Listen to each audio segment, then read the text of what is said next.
Okay, guys, let's do this. Let's get into the advanced tactics and the evolution of the high converting infinite audience. That's what I call it, okay? And I'll show you why in a bit. Um, okay, so here we are in Facebook. So far, you're making sales. You've got your image ads up. You've hopefully done some Facebook Live videos and things like that with Facebook. You're getting some traction. You're tracking your cost per clicks, and you're getting clicks with it between $1 and $2. You're getting people opting in and joining your lists and getting the email sequences and share funnels and things like that. Okay, so how do we take this thing to the next level?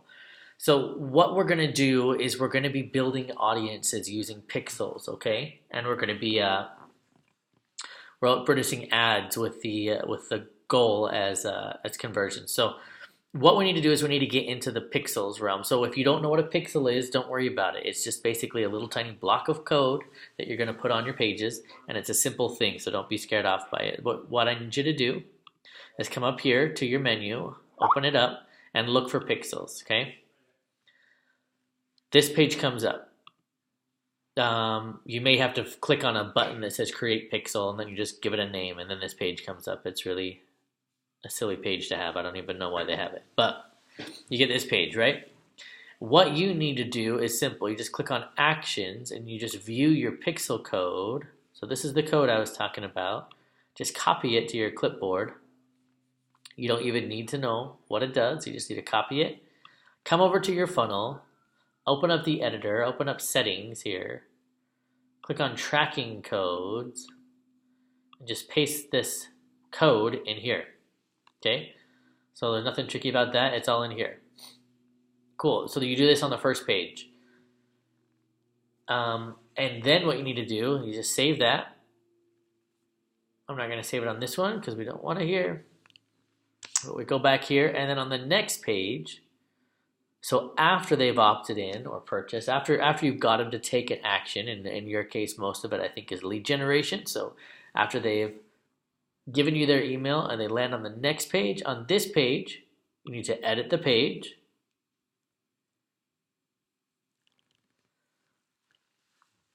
Just like we did the last one, come up here to settings, go to tracking codes, paste in this same code, the same pixel code, but we're going to make one little change.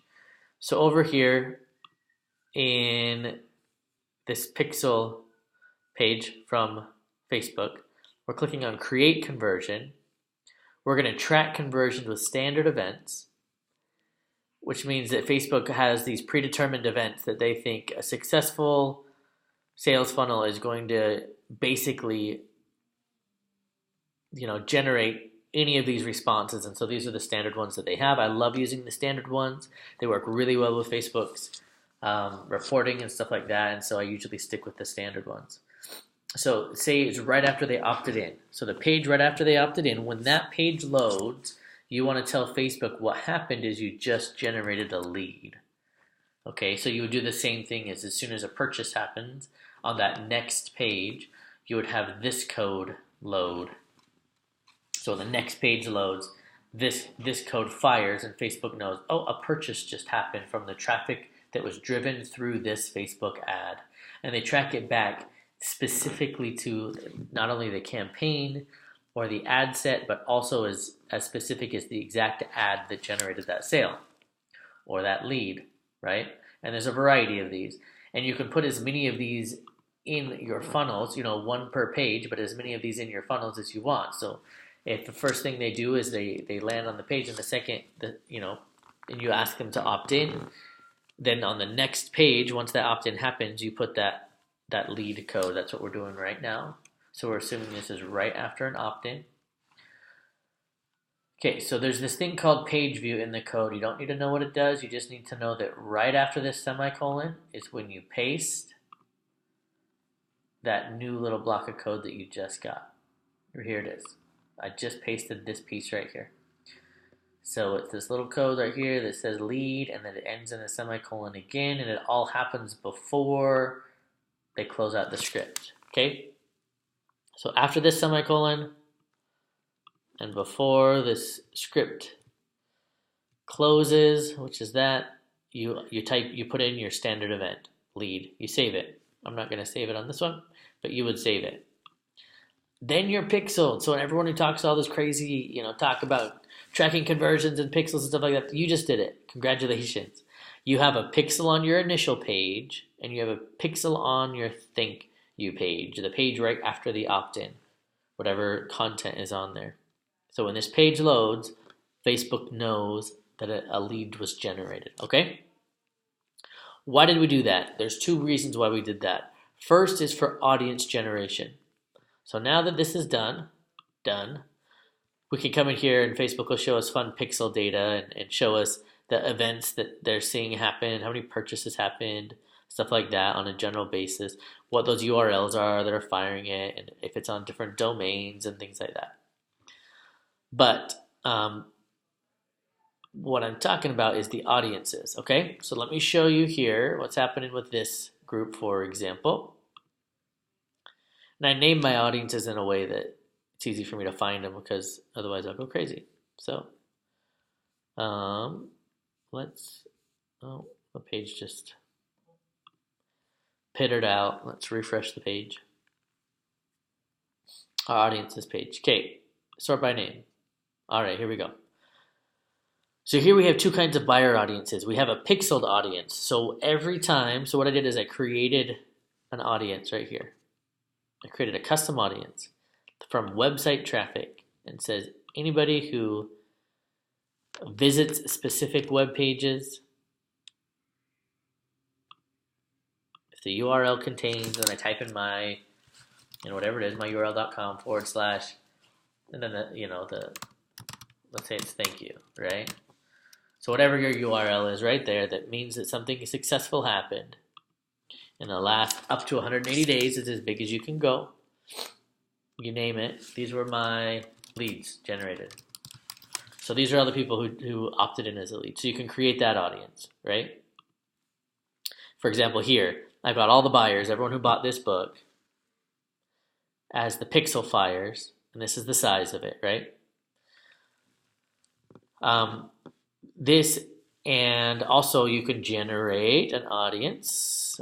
I like to do this one. So this one is from website traffic, and this is anyone who visits your site, whatever that domain name is, mydomain.com, in the last. This one, make it shorter so that the first one I showed you, the success, the audience you're generating off of people who did what you wanted them to do, to opt in or to buy, make that one long as you can, 180 days, because you want that audience to capture everybody who actually did that. This audience you want to be small.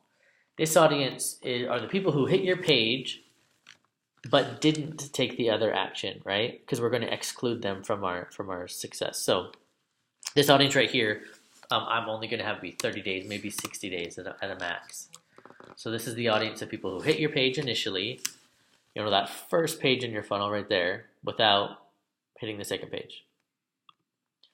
So they landed but didn't take action. This is called retargeting or remarketing off of the pixel. So you build this audience too, right? And you call this from people who viewed the page, but didn't buy or didn't opt in, right? Whatever makes sense to you. Okay. And then inside of ClickFunnels, I'm going to come over here and I'm going to click on my contacts or sales tab, right? And it's going to pull up all those contacts. You can export them and you can import them in here as an audience too. Okay, so custom audience from a file that you have, and you just import the file. Pretty simple. They'll walk you right through it. That's how we generated these two audience lists. This is people who generated off of the pixel, and there's obviously overlap in here because anybody who hit the thank you page should have also hit my uploaded audience. But just because of the imperfection of data, some people buy under a certain email, but they have a Facebook email that's a different, there's a different email address or things like that. There's a difference between these two. And so I always do both. So I have both of those audiences, right? And then like I mentioned before, my views, people who hit the page but didn't buy, right? And it starts adding up the size right here as they start hitting the page but not actually buying. So this is my retargeting list. Why is all this important? I'll show you. You can create an ad and you can use these audiences, okay? So I'm going to show you two things here as I do this. One, the fact that we can now use increased conversions on your website as a desired objective for our campaign because we have a pixel there and we can tell Facebook, hey, you now know what a lead is to me. So now when I run ads, I want you to focus on getting me those leads, right? So you would choose lead. It would be green. This funnel doesn't have leads, it only has straight to purchase. So, but yours would be green, right? And then Facebook would focus their efforts on getting you more opt-ins. Okay, custom audiences. So what we get to do now is we actually get to choose our buyer lists, the one that we pixeled and the one that we uploaded, and we get to exclude them. So all of our ad efforts won't re-show to the people who already are in our subscriber list. There's no reason to spend money on them anymore for this particular offer because they've already joined us, right? So that saves you from wasted ad spend. So that's why we're doing that. Also, as you're building those buyers lists, those are perfect for offering your subsequent offers. If you've got another offer, maybe you don't have one right now, but maybe 6 months down the road, you're going to come up with one. Well, these are your buyers. These are people who know you and who've opted into your funnel, who subscribe to you. They're the perfect audience. They're your warm market, right? So that's another reason to build these lists. Let me show you the third reason. And this is what I call the evolution of the high converting infinite audience. Okay? So as you're building your buyer lists or your opt-in lists, I just keep calling them buyer lists, your opt-in lists, you're generating an email list, obviously, with people's emails. You're generating these pixeled lists and a list that you can upload their emails into here. But one other thing you're doing is you're creating a base of data that Facebook can use to generate what I call an infinite audience, a lookalike audience for you. So let me tell you a little bit about that. Facebook looks at when you want a lookalike audience, Facebook will go out and say, okay, you give me some base data, you give me a batch of data, and I'll go out there, says the Facebook algorithm, as computers talk, right? I'll go out there and dig through all 2 billion Facebook users and come back with the ones in your country or the country you specified who are the most similar, looking at all of our data points. Somebody once told me it was 1,200 data points and trying to match up and find those who are most similar to the people who already became your leads. So those being the most likely to do the same thing, right? Or who already bought your thing, or who already, subscribed to your list, things like that. These lookalike audiences are super powerful, but with the traditional, with technology, real garbage in, garbage out, right? I learned that in second grade when I started me on computers or whatever. So you got to make sure that the data that you're giving Facebook is enough data and is good data. So that's why you're needing to start these pixels and start these uploads. Okay, once an upload's here, you can always add to it. So every week, I make it a habit of going here, editing the audience, and just adding customers to my uploaded list. So I just incrementally grows and grows, right? And it used to be a few hundred, and now it's a few thousand, right? So that's that. But what you do once, I would say a threshold of 200 or 300. Once you have 200 or 300 pixels and or uploads, you can only use one audience as a base for a lookalike, but I would generate lookalikes off of both. Once either of these has reached that 300 threshold, all you do is you click this little box, you create an audience, and you create a lookalike audience off of this one. So what's the source?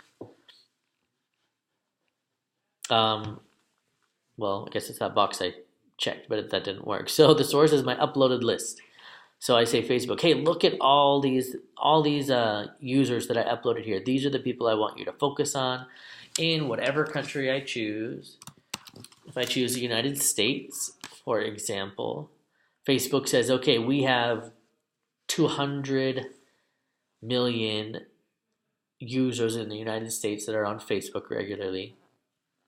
And so if you do a lookalike audience, that's 1% of that country's size, it's going to generate an estimated 2 million people audience. So they just want me to confirm that that's the case. If I were to change the country to Canada, for example, smaller user base on Facebook, and so then it generates a 220,000 user lookalike audience, right? So it's all in relation to the country that you choose. And you can do an audience that's the 1% of the country that's most like me, all the way up to the 10% of the country that's most like those leads that I've already generated. So the more specific you go, the 1%, the more likely you are to have success. So this audience right here is 2 million. 2 million is a great size to be spending. You could easily spend $2,000 a day in ad spend on a 2 million person audience and be just fine. Okay, so always start with 1%. Can 2% work? Yeah, it can. But don't start there. Start here, because this is more likely. This is where you're more specific. Oh, won't let me slide anymore. But 1% is where you're more specific and you're more likely to get the successes, okay? Okay, so some things that I've found, and this is just what I've found, right? It may be different for you. I've found that my buyers or my lead generated uploaded list generates better lookalike audiences than the pixeled list. I've generated lookalikes for both. Here's my lookalike off of the pixels. Here's my lookalike off of the uploads. This one generates sales for me at about 70% of the cost of that batch of 2 million. So you can see 2 million here, 2 million here, right? Okay, let me show you something. Audience overlap is this tool. You saw where I got it right there in that menu. So I'm just looking at this 2 million person audience and this 2 million person audience. How similar are they? Well, 37% of them overlap, which means that 63% don't fit, right? So when I run an ad to this audience, I make sure I exclude this audience. And when I run an ad to this audience, I make sure I exclude this audience. And so now I've got two different ad sets. One that runs with the uploaded list and one that runs with the pixeled list. And like I said, the uploaded list seems to outperform every time for me. Could be different for you. I'm not saying that's a rule of thumb. I'm just saying that that's what's happened to me. And so definitely look into that and see if that helps you. You can actually do a lookalike on a variety of things. So it's kind of fun. So you could do,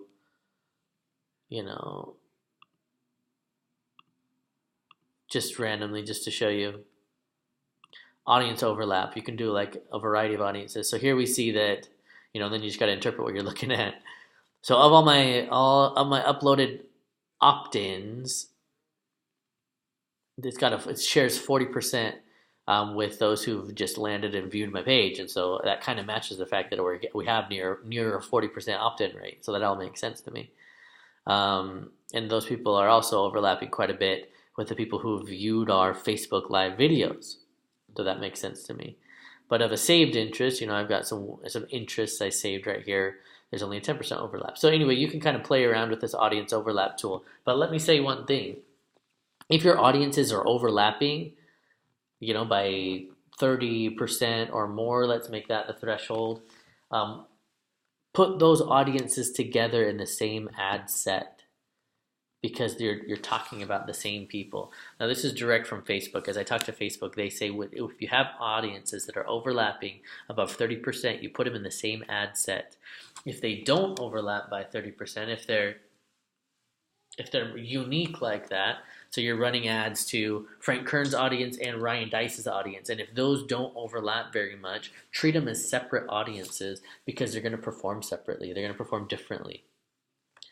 So those are some of those. So what I'm talking about when I say the evolution of the infinite audience, let's go back to lookalikes. So the evolution is this. First, you start with interest targeting, like we first taught you. So first, your only choice is to target people who are in the industry, who happen to be, who happen to have raised their hand and said, yes, Facebook, I'm that demographic, right? So that's your first step. It tends to be the most expensive, your results from there. So don't despair. That is a rite of passage that everybody who does Facebook ads has to go through.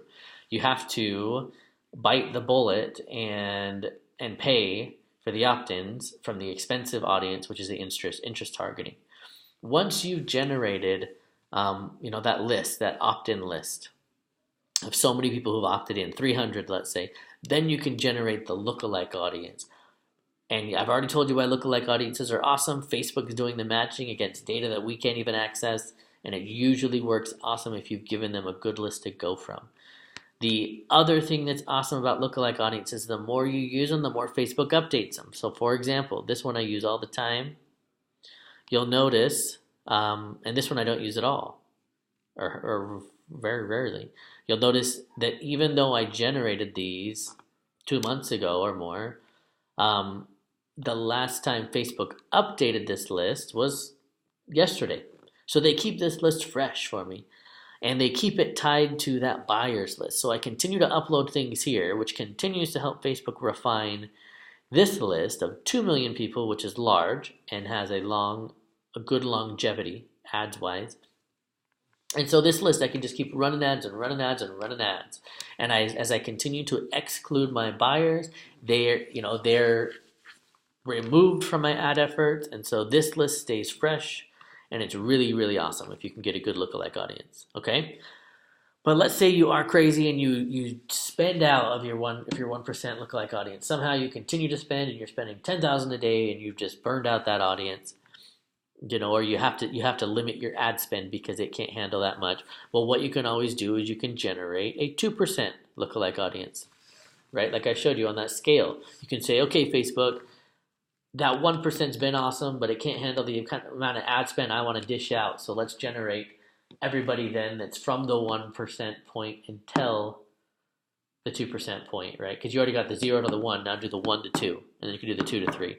And so here's another 2 million people, the ones that are one step removed, 1% removed from that initial list. So how does this audience perform for me? Oh, it costs, let's say, 40% more to get a result off of this audience than it did the 1% lookalike. The 2% lookalike costs a bit more, right? Because they're less likely, a bit less likely to be interested in what you're saying, according to Facebook. Anyway, so that's it. If you need to watch this video again to kind of get your head around it, please watch it many times. I know it's a little bit long, but the concepts will come together as you do it, and just do it. I mean, these tricks that I'm teaching you here are going to change everything. If you can retarget, so rerun ads to the people who landed on your page and didn't take action. So that's one homework assignment. Put that pixel on your page and on your thank you page, and then create an ad that's running traffic to that list, right? So you're excluding your buyers and you're including the people who viewed your page but didn't do anything else, the views, right? So it's going to be a really small audience at first. I mean, it could just be a few hundred even. And do a really low ad spend on it because you really don't need that many impressions. So, just do like a $5 a day or something similar, like, something tiny like that. So you're just trickling ads in front of those who almost took action. They got to your page, but they didn't quite opt in because they're really likely, if they see your ad again and again, to actually go and take action. So that's called a retargeting ad. That's your homework. Put the pixels up and run a retargeting ad. Second piece of homework. Start. I mean, if you've got some people over, that you can upload here, upload a list, and then just wait and continue and watch as your pixeled audience builds and as your uploaded audience builds until it's the size that you can create a lookalike audience and generate an ad. Okay. And I went over it briefly. I'll just touch on it one more time on the objectives. Once you have your pixel in place and you can say, hey, Facebook, my goal is to generate leads, then you can try an ad type called a increase conversions on your website. This is where Facebook looks at all the people and knows which one's most likely to take this action, and they're pretty good. They're pretty good at guessing it. And you can run an ad with the conversion goal that you want, generating leads. And then what happens is you run this type of an ad to your lookalike audience, or if you're not at that point yet, just run it to the same audience that's been working for you, the interest-based audience, and you'll notice most likely that your cost per lead will go down quite a bit. I mean, you'll probably save, quite a bit. Hopefully, you can cut that cost, whatever the cost per lead is, by a third, or maybe even in half, if you could do this kind of a campaign. And you can do it if you've got those pixels in place. So definitely do that. Okay. Again, I use this type of bidding, this type of objective, when trying to generate leads, typically with static image ads.